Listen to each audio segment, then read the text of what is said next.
Welcome to the Featured Anime Podcast. I am your host, Jack. And I'm Rick.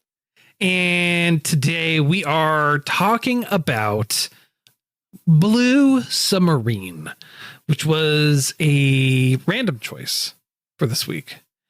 But before all that, we were talking about some of the anime that are coming out, some things that are going to be getting uploaded to Crunchyroll, kind of caught up a little bit because it's been a little bit of time as well.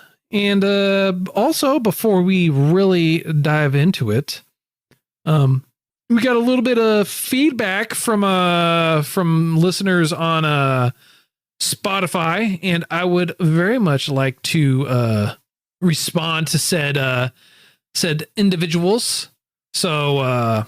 One of the first ones that we had was for When the Wind Rises. There was a question that was posted on Spotify. It says, what did you think about the episode? They said, Dark Sea 26 says, a very complete review of a great movie.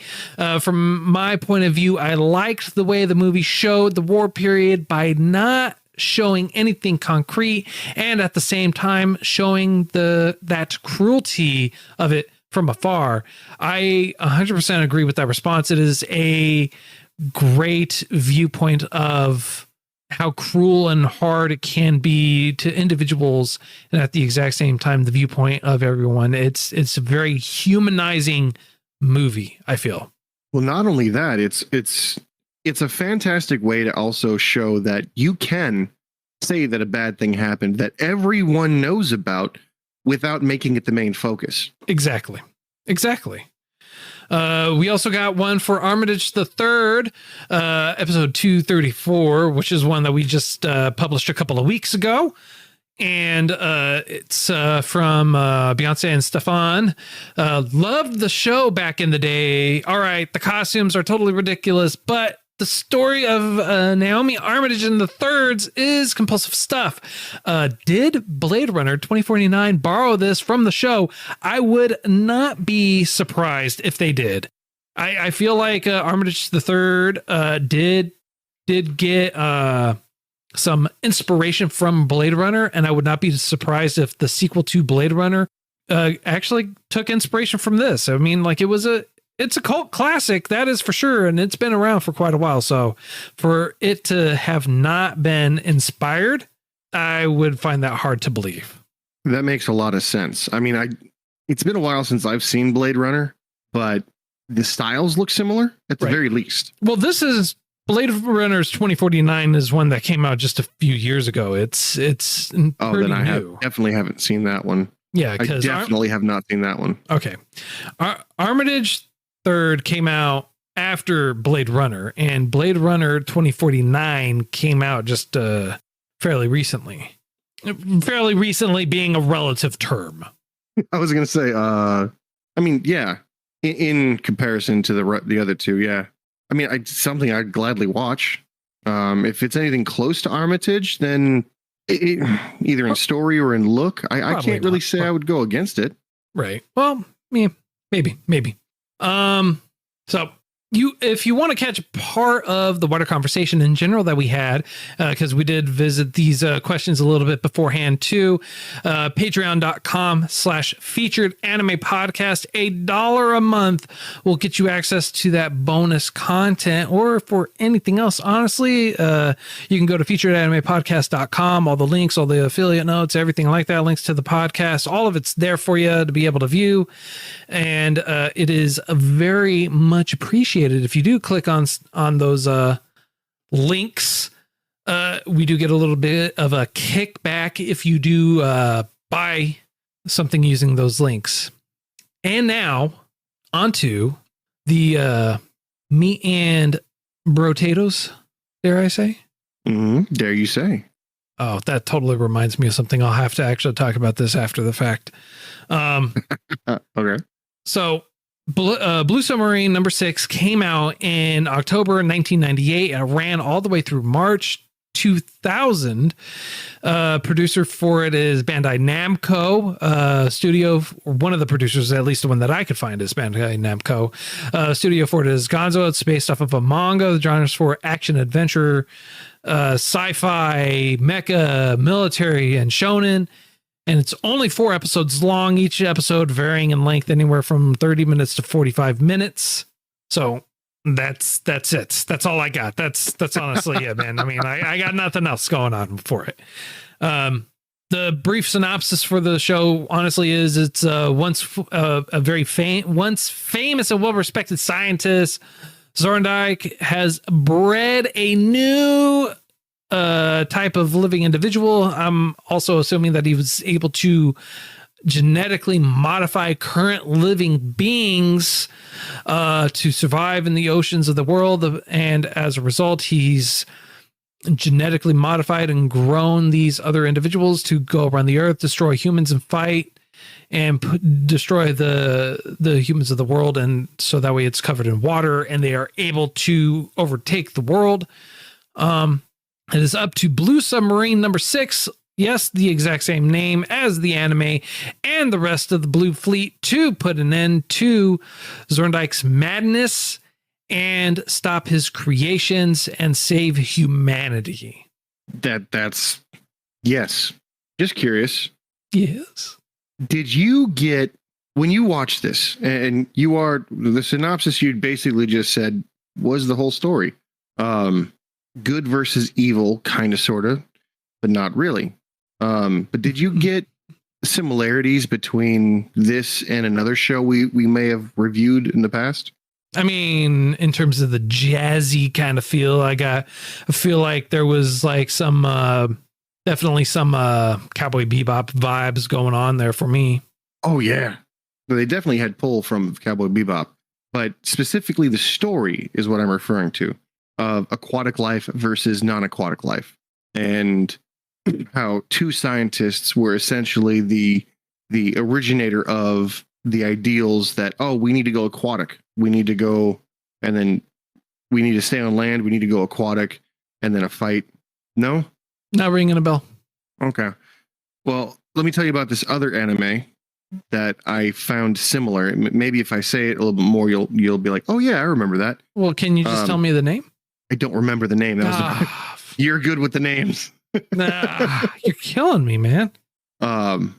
Basically what happens is you've got these outer space people who are fighting these jellyfish octopus things, right? Oh, and there you go. We actually reviewed it. We actually did a review on it. Okay, good. Yeah, I thought we might have, but I can't for the life of me remember the name. It's God damn it. It begins with a G, Gargantian, something like that. Begins with a G, huh?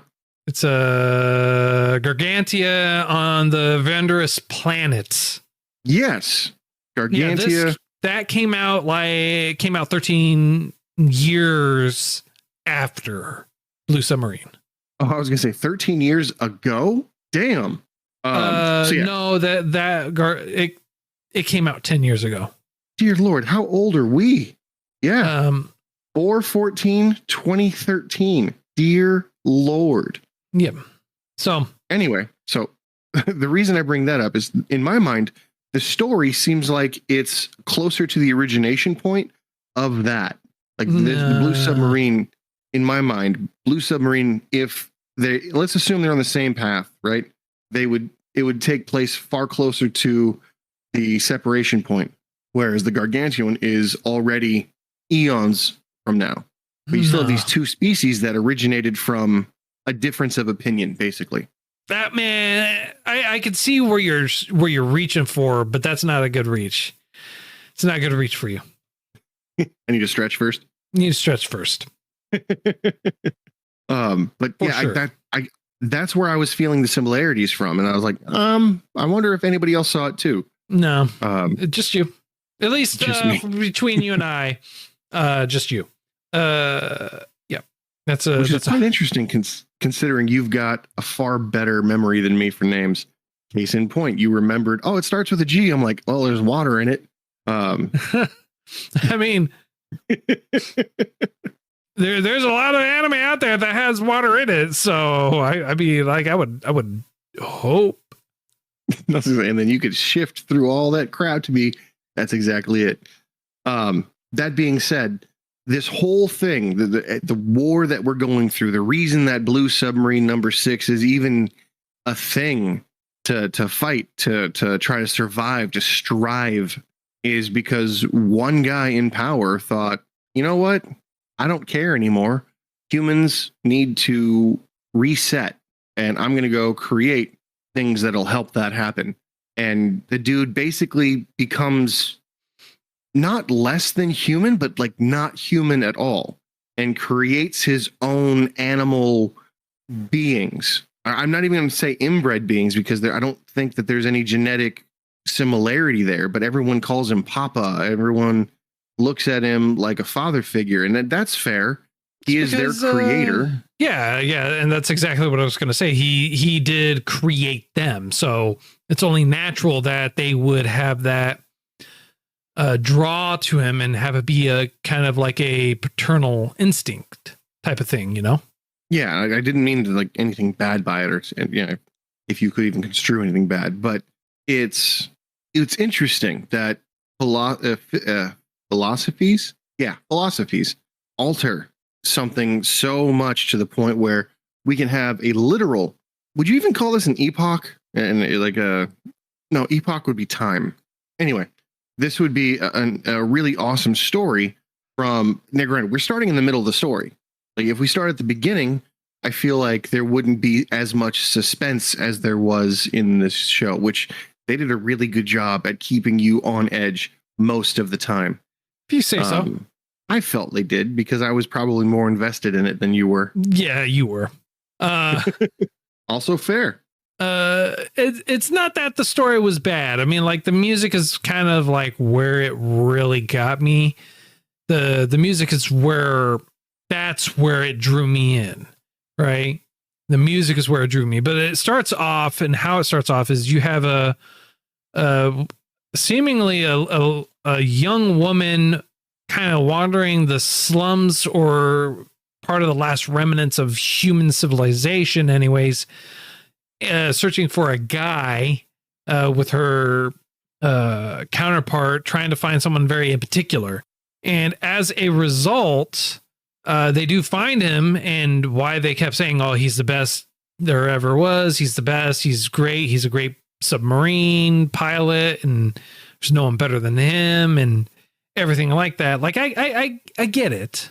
But the dude just seemed really, really sad. And when we got to see him in action, it was lackluster. I mean, I wouldn't quite say lackluster. I feel like the way that he was portrayed and the abilities that he was given were a little bit underrepresented, because apparently he liked doing things on his own, and he wasn't able to because no one trusted him, because apparently he killed his last pilot or co-pilot. Well, it's not that he killed his last co-pilot, it's that his last co-pilot just kind of died or disappeared, I should say, under mysterious circumstances, right? And they do delve into it, right? They do go into the details for it. So it's not like you're never given an explanation. You are given an explanation, but even that explanation was like, he's really not that great of a guy. It's actually someone else. Yeah. What we were told and what we got, two very different things. But he was good. Don't get me wrong. He was probably one of their better pilots. Just not saying a lot. True. It's not. Well, we didn't really get to see all that much. What we saw was pure disappointment. He's like, I'll buy you 15 minutes at one point. And he bought him 30 seconds. Well, you don't know. It could be 15 minutes. Part of him trying to get out of the one area probably took him all of 13 minutes. He spent 2 minutes, a minute and a half going to a particular destination, and then in that 30 seconds that he was there, he got taken out. So Fair. yeah, you know what? Fair enough. 15 minutes. He lasted. He lasted the 15 minutes that he said.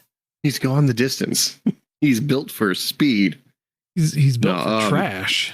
Yeah, well, I mean, his whole saga, his whole life, it felt like he was being saved by somebody else and getting accolades for being saved. His only benefit showed up in a form of military weakness. And I know that sounds kind of weird, like to say it specifically that way, but typically anybody would act like his female partner. Oh shit, there's the enemy, fire. He was like, no, let's show compassion to this thing that just took out 5 of my co-pilot, like my people we were with, killed them all. But no, let's save her. Let's save this one thing. And again, this is where my dad showed up, and he's like, oh, fish boobs, really? That was my dad was joking about the fact that like that's probably the only reason that he ended up saving the enemy is because the enemy happened to be naked. Yeah. Oh yeah. 100%. That is exactly it. I mean, like, but he also made a comment. He also kept saying, why do I keep getting saved from the sea? Like, why do I keep getting saved? Like, I guess all I'm good for is getting saved. Yeah, exactly. I agreed with his statement when he was moping and saying all he ever does is just get saved.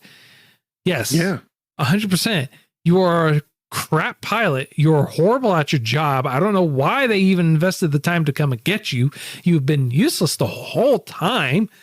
And yet here you are. Thank you, Hayami. You have officially made me hate another main protagonist. What I don't get, for the record, the feeling I got, well, from what you were just saying, was very similar. There's a meme out there from an old, I want to say, Adam Sandler film where he asked a question, gave this compelling speech that meant nothing. And the guy with the giving out points says, "You've made everyone stupider. I award you no points. This was a waste of time." That was the feeling I just got out of that. Good. We are all dumber for it. But the thing about it specifically was he was portrayed as this ultimate badass that you couldn't sneak up on, that you couldn't beat, essentially. And in his opening introduction, he catches them off guard and holds them at gunpoint. And you're like, oh, this dude's a badass. This guy's seen some shit. And yeah, he's the one you don't want to mess with, only to have him be the only person you'd want to mess with. Yeah. Yeah. So 100%. 100%. But what I thought was kind of cool, and I don't know if it was because he was just gave up on life or if he's got nerves of steel. But when he was stranded the second time and he was saved by the chick who he saved, he was on what was essentially a floating piece of metal, which I have no idea how that works. Buoyancy, sir. But metal, though, like you would need air to be buoyant. I have no idea how the metal ship in pieces doesn't sink. Look, it was just covered in metal. It was mostly wood. It was full of air, and he was a very gassy individual at the time. I hope to God you're either being serious or you're just like pulling my leg expertly, because the facial expression you have saying that makes me want to believe you so badly. I am 100% messing with you, dude. Okay, good. In my head, I'm like, but there was metal everywhere. When did you see even a stick of wood? Like, where? I missed it. I must have fallen asleep or something. But either way, yeah, like I'm glad that you're with me on that one. But when everyone was going to attack him, all the Aqua life were basically set on killing him. Mm-hmm. And his one detractor who saved him, who was feeding him, shows up to like argue his case, I guess. There's this, I want to say hammerhead shark kind of looking thing. Yeah. With a basic spear hand. Basically, that's what I saw. And thrusting it to him, at him, and dude didn't flinch. It stopped inches, if an inch away from his chest, right where the machine. Yeah, 100%. Yeah. That hang on. Are you telling me that he has, dare I say it, plot armor? Oh God. I was thinking you were going to go a different way with that. I was like, what, nerves of steel, delayed reaction? Like what? What are we talking about here? No. Like, what, was he just lagging? I don't know. No. What it was is the reason why he didn't get stabbed is because he has plot armor. Invisible plot armor. Hey, no one ever said plot armor is visible. That's why it went for the kill. And when it went for the kill, it didn't stop because it wanted to stop. It stopped because it had to stop. It came in contact with that impervious piece of plot armor that made it so that way he couldn't be killed. It was nuts. It was beyond expectation, I think is a better way of saying it. And the way that everything just happened. And I want to say the story was built in a fashion to make him be a sorry excuse of a person. He is a sorry excuse of a person, and they don't ever change that. In fact, like even when he's in an area or in a situation where it's like, yeah, I'm kind of here, he's still not there. He's still being the trash that he is from the very beginning. No, he wasn't trash in the beginning. Remember, they made him look badass. They made him look great in the first 30 seconds. After that, he was trash. And I will always forever believe that he's trash beginning to end. Because it's not that he snuck up on them or anything like that in the beginning. He's just sitting there on the couch and holding a gun, aiming it at whoever's walking in. Not likely, however, the likelihood that he would actually shoot, even in the beginning, non-existent. You're assuming he's got bullets.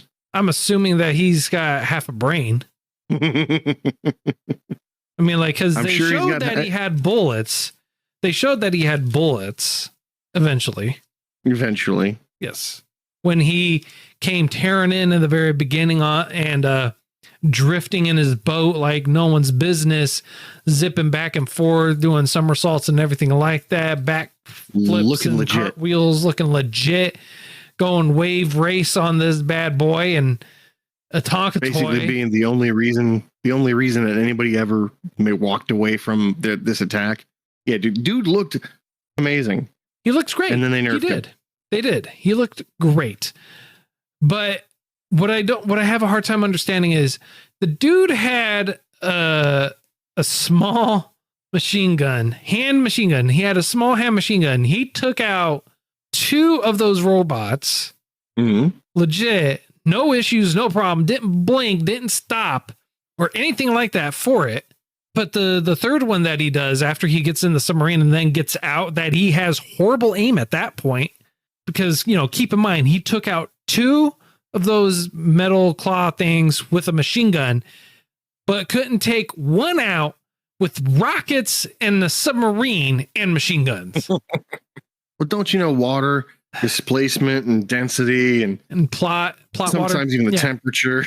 Plot water. Well, like he's got plot armor, and then there's plot water for his counterpart. It's everywhere.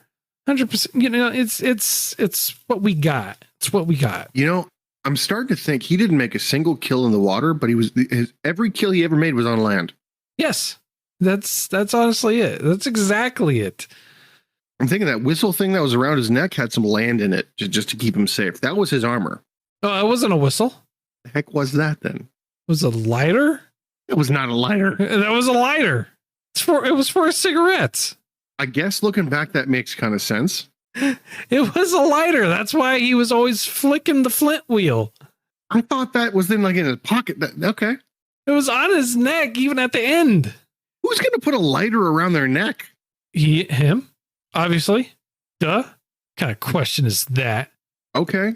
Sure, I guess. Why not? But one left a nasty taste in your mouth now, did it? Kinda. A little. Because that disrupts my whole next paragraph of what I was going to say. Oh, were you going to try and redeem him and have him be totally awesome and killer character? It's like, oh, he never once blew his safety whistle.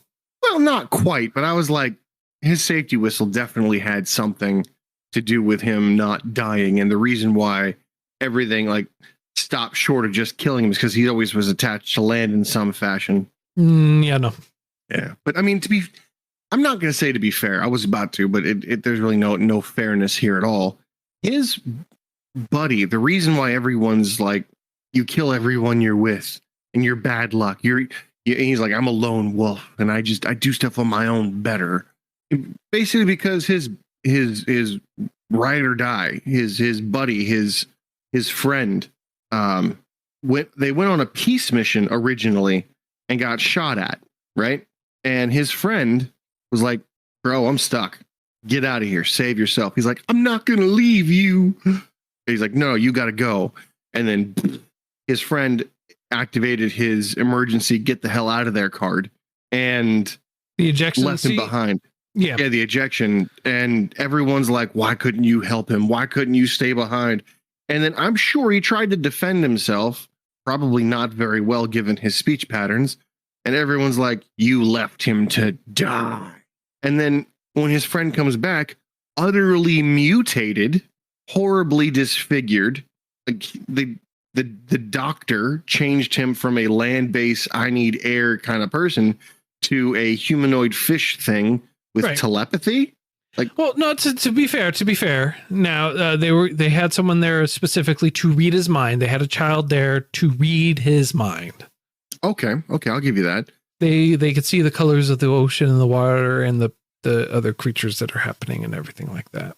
So can you explain to me when he was on when you see him the last time and they have him on a ship on the outside of the ship, he goes Hayami and then disappears. Oh, he actually spoke it. Oh, I thought it was telepathy. Yeah, I was gonna say blah blah blah blah blah. We're going about 15 knots underwater with gushing everything everywhere. I'm going to speak and you're going to hear exactly what I'm talking about. It's going to breach the barrier of glass.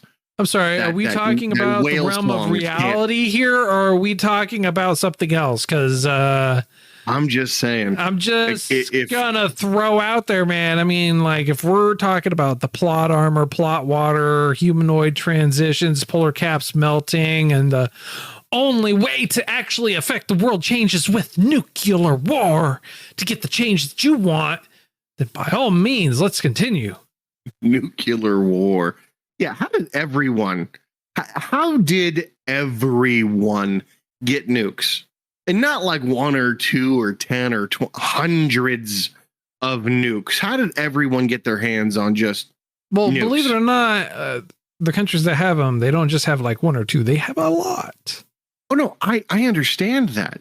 But the fish people, right? It's underwater. The fish people. Everywhere's underwater. It's not hard for them to just like walk over and kick over the freaking hatch and go, yeah, that looks right to me. I'm going to grab that. Thanks, guys. As the bodies float out of the holding area. That looks like it belongs to me. Let's just let's take that. Yoink. And thank you. Yeah. That's what happened. One of the interesting things about this that I can't quite wrap my mind around, and I hope you can kind of explain a little bit.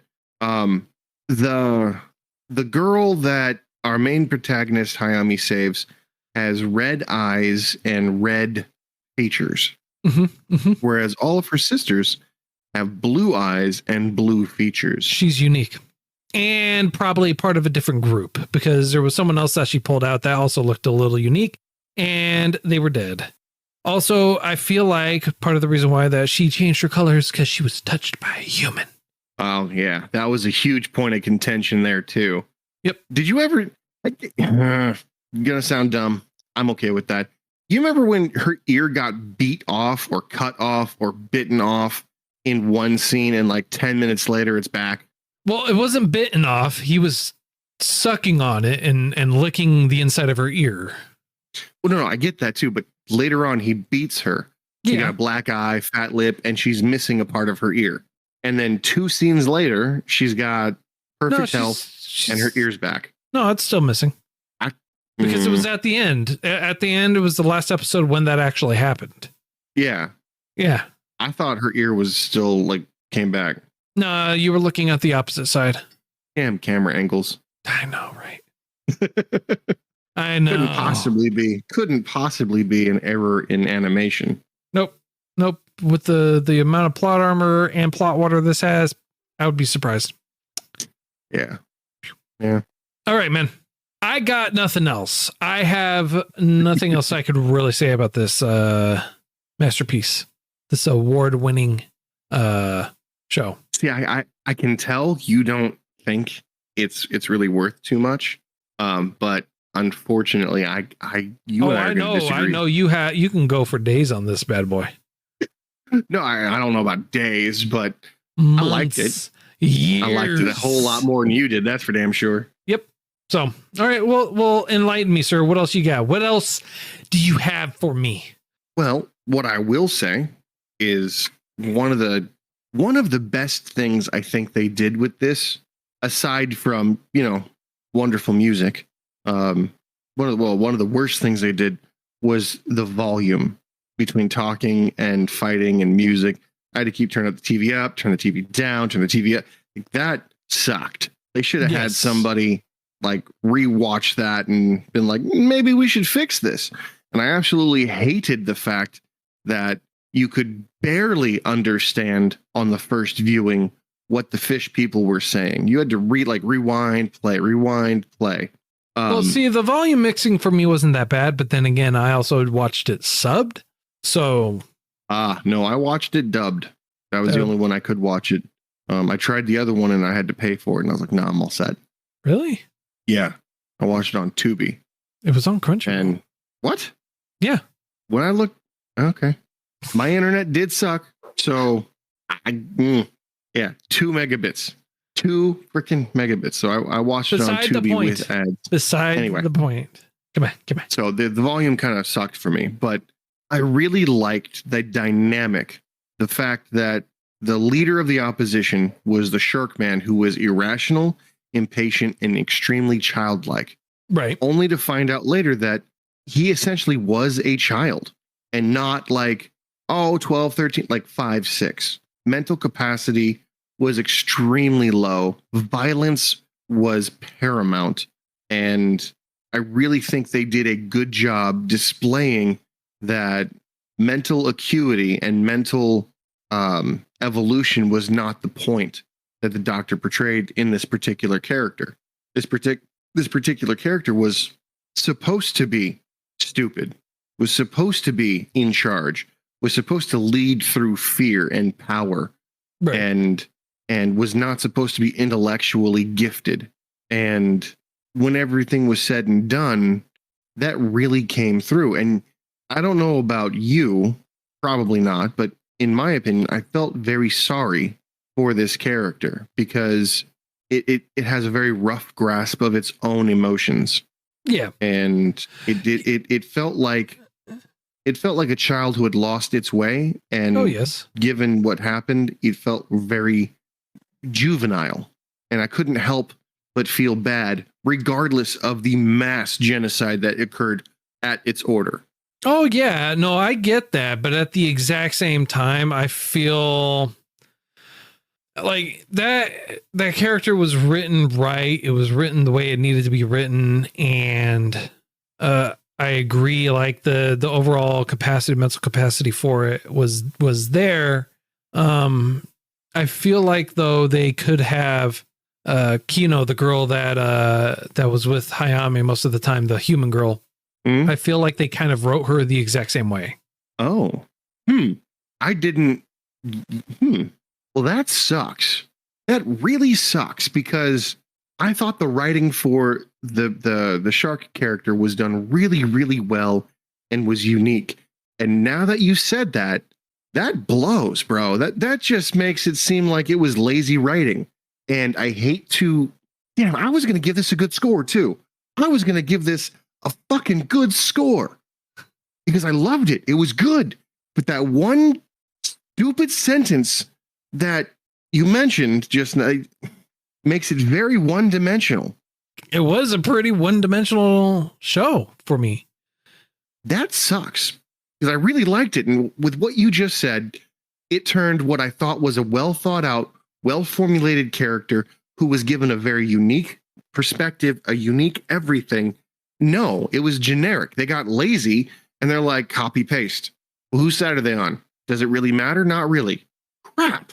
Yep. So, anything, with that, I don't have too much more. with that, not so much anymore. Okay. All right. Well, on a scale of up to 10, sir, how would you rate this? Well, 5 minutes ago, me was going to give it a 7. The me now, 5. I'm giving it a 5 because the visuals, while a bit odd, consistent and good. The music, I agree with you. Really well done, well put together. Probably the top 2 or 3 reasons that this is getting a high score, or rather as high a score as it's getting. It is something that I would want somebody else to watch because it's got a decent story, and maybe subbed is better. I hope it is as far as the volumes go, but I feel like this has, it's much better than some of the other 4s we've seen. It's much better than some of the other 5s we've seen because it's not just there. You know what I mean? It's something that it's unique unto itself. They've put a lot of work into it. If you take out how stuck ass the main character is, it's got a lot of different characters that kind of shine through, albeit rarely. But you can definitely see individuals there. You can see thought behind most of the other characters. And it feels a lot like a Romeo and Juliet romance kind of thing, where there's love in the middle of war and love has the potential to save all, which is absolute bullshit at the end of this movie where it doesn't count for anything. And it's just what you choose. Can you make the choice not to hate, which I thought was kind of cool. That was the moral, I believe, of what this story was trying to bring out. So it's something I would definitely be like, hey, you should totally watch this. But I feel like it has a very specific timeline in which you should watch it. I don't think you should watch it after you've watched a few other better shows. I think this would be an entry point. No, I wouldn't even say that this is an entry point. Personally. Yeah, no worries. You know, I've also seen much better anime. Yes. Yes. So what kind of score do you give it? 3. I give it a 3. The reason why I'm giving it a 3 is mainly because of the music. That's why it's getting 3 from me. Story was right. The story was kind of sloppy. I really didn't enjoy it. I felt like the pace of it was not all that well. I felt it was pretty generic. I felt the characters were very lackluster. The artwork and animation for it was kind of all over the place. It wasn't consistent. I also really didn't care for it too much. The overall big bad guy and what he's overall trying to achieve in general was just kind of a disappointment, and just really sad at the end. So it kind of left me like, wow, this was a waste of time. Yay team. For me personally, I would not recommend this to anyone, honestly, especially as an entry point. There's so many other better shows that are out there. And that's about it. I mean, it served an entertaining purpose, and it didn't make me want to gouge my eyes out. And I can't say that it was 100% bad because I did not hem and haw all the way through it, thankfully. But still, I would definitely not go any higher than a 3 on this. Understandable. All right, next week. So how I'm going to announce next week's choice and the verbiage I'm going to use, it's going to be a little bit different, kind of help lead us into it a little bit. All right. So, all right. Next week's choice, we're watching The Vision of Escaflowne. It is marketed as a classic anime about a high school girl who is transported to a fantasy world and teams up with a prince to fight against an evil empire. Okay. That's all I know about it, man. I haven't seen it. It sounds interesting. It sounds well, I mean, you know, my favorite type of genre happens to be isekai currently. Well, it's a toss-up. Isekai and overpowered. I like those things. I mean, like it goes hand in hand. Typically, yeah. Although there's one, we'll talk about it later. Indeed. Cool. I can't wait to see it. All right. Well, that's all the time that we have for today. If you feel like we got something right, something wrong, did it too much justice, not enough justice, or anything like that, feel free to let us know. All our information for you is available in the show notes. You can also go to featuredanimepodcast.com, and we do have a contact form on there. This episode request submission on there. We are open and available to take requests, although we do have a lot that we do eventually need to start making our way through. We will get through it eventually. If you want to hear some of the pre and post show content that we usually do with every single episode, you can go to patreon.com/featuredanimepodcast. $1 a month to get you access to that bonus content. You can also check us out when we're live on YouTube. We do usually announce that we are live and streaming on our Discord.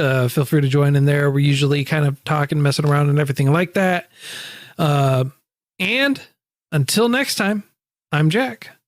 I'm Rick. And we'll see you next time.